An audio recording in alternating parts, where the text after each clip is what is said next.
they buffed everything aside from his running speed. What's going on here? What? Ladies and gentlemen, welcome back to another magnificent Overwatch video where we're discussing this wondrous patch that just came out on our great... I'm running out of clickbait adjectives, I'll be honest. Let's just hop into the video. We're gonna go a little bit in depth with each change and talk about which changes actually matter, which ones don't, and how it'll actually be applied in game. It might be a bit longer of a video, but don't click off. Don't just fucking... Don't vanish. Pay attention. Hello.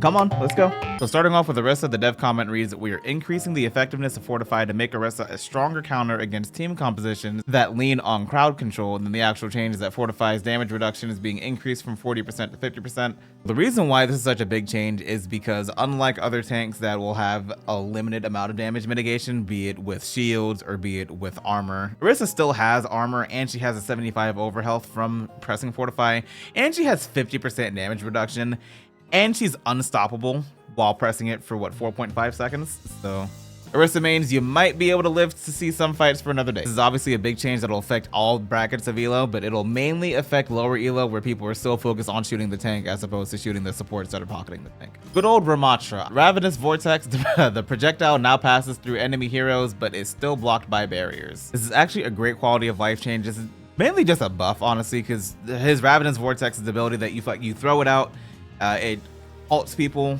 it brings them instantly to the ground and slows them a little bit. Good quality of life change for Ramattra. We'd love to see it. Reinhardt, his barrier's maximum health is being increased from 1200 to 400. I'm not gonna say it doesn't matter, but come on. I can definitely see a world where if we're playing hit scan or if we're playing double hit scan into Reinhardt where you have to spend a couple extra seconds shooting at the barrier, reloading, shooting it again to make it break.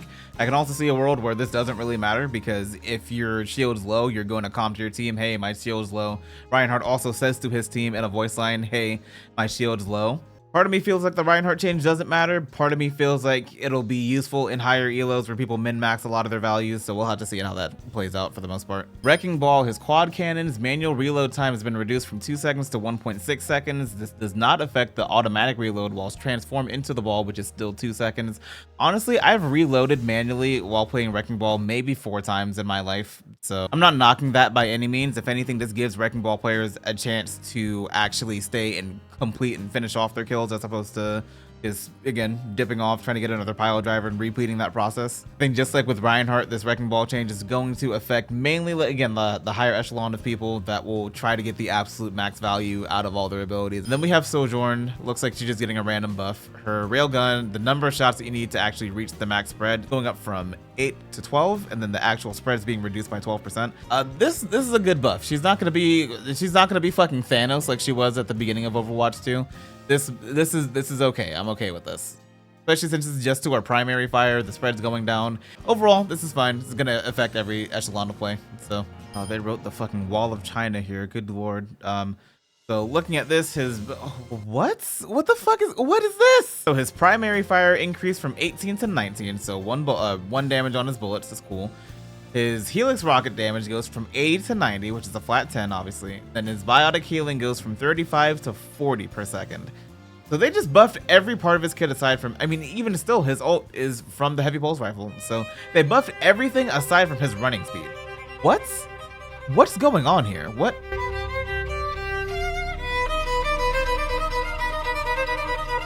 Well, let's see why they buffed Reinhardt shield now. Like, they want Soldier 76 to be meta so bad, and I don't understand why. Like, from what I saw anyway, he was getting decent play at the World Cup. People play him in solo queue. And I guess the only place that's really lacking is people playing him in the Overwatch League, but even still, that's just because right now it's dive. It's always been dive, and Soldier 76 is not a dive character, and he's very susceptible to dive. So there were some teams on certain maps where they would run Cassidy and Baptiste. I guess maybe you change Soldier 76 and run him with Baptiste instead. It still loses to Sombra. Like, it still loses to EMP. When you try to tactical visor and fucking window, it still loses to that. And Sombra's still very meta. So he's gonna be just fucking terrifying in solo queue. I don't understand why. Soldier 76 is just gonna be a complete. He's just gonna be God now on the rank ladder. If I was the betting man, I would probably say his win rate is right around 50%. Like, that is the poster child of balance right here, or should be. It was Tracer before. I feel like it's been Soldier 76 for a while because he's as strong as he is. He's had very, very, he's a very honest character. So obviously good for every echelon of play, from low elo to high elo to professional play. So we'll see. We'll fucking see how this goes. Right now, they just typed the fucking Hammurabi code here with Symmetra. Jesus fucking Christ, bro. What is going on? Obviously, I'm keeping the super long developer comments still here and available if you want to read it. I'm not reading that shit out loud. So I'll just read this other stuff here. Looking at her gun, the secondary maximum impact and the explosion damage is being increased from 45 to 50 damage. Obviously, a very welcome buff. You know, any buff aside from Sojourn, who got fucking giga buff for the most part, is welcome. What the hell? So now I guess she has a regeneration feature where you regenerate up to 30 HP or shield HP per second with your primary fire when it deals damage to barriers or enemies with shield health. What? Well, you look at the lineup in Overwatch and you think, all right, realistically, when are you going to be able to get that part of the passive off where you're regenerating your shield HP? Most of the characters that aren't tanks don't have shield HP. So you have Zenyatta. And I think that's it, actually. In regards to tanks, obviously Winston has a bubble, a literal bubble barrier as one of his abilities. Reinhardt has his shield. Wrecking Ball has his overshield with his primary ability. Zarya has, I think is it 200 shield that she has? I can't remember off the top of my head. But Sigma has a projected barrier of a shield, and he also has a normal shield. And I think his little grasp thing gives him overshield. So most of this, again, is going to be if you're trying to 1v1 a tank. Is it going to give you value? I mean, yeah, it should, right? Again, if you're trying to 1v1 a Sigma and he throws a rock at you, you're still high power, you're going to get a little bit of HP back. Maybe your friendly Ana can shoot a shot into you and you're back relatively full HP. You get healed by Mercy, you get an orb by a Zenyatta, things like that. So I can definitely see this helping out in regards to her primary fire anyway. Now her sentry turret damage is being reduced from 40 damage per second to 25 DPS.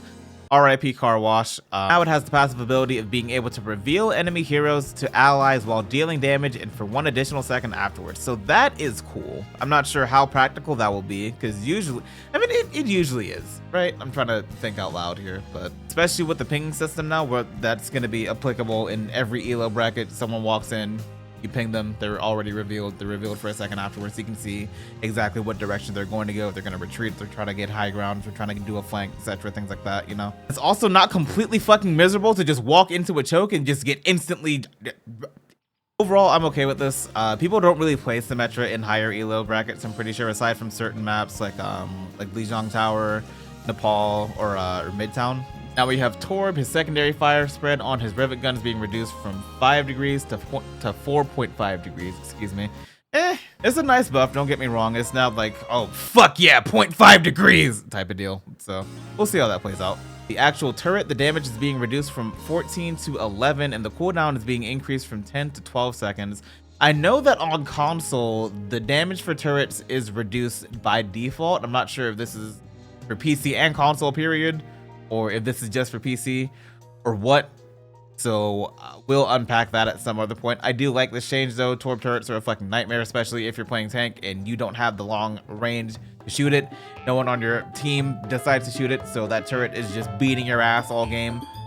And it's a miss overload reload 6 ammo on use. That's actually a really big buff. Anyone who's ever played Torb knows the feeling of whenever you're about to overload. Let's say you get jumped and then you have to, you press the button and then you see his dumbass, like he lifts his thing up and then he has to read. Torbjorn is also in that category. If people don't really play him in high elo, aside from certain maps, he's getting a lot more play now as of Overwatch 2 and as of, they revised his kit a little bit, but again, it'll be a good change for anyone who really plays them, you know. Kiriko's healing Ofuda recovery has now been reduced from 1 to 0.9 seconds. This is actually a partial revert to a previous change months ago.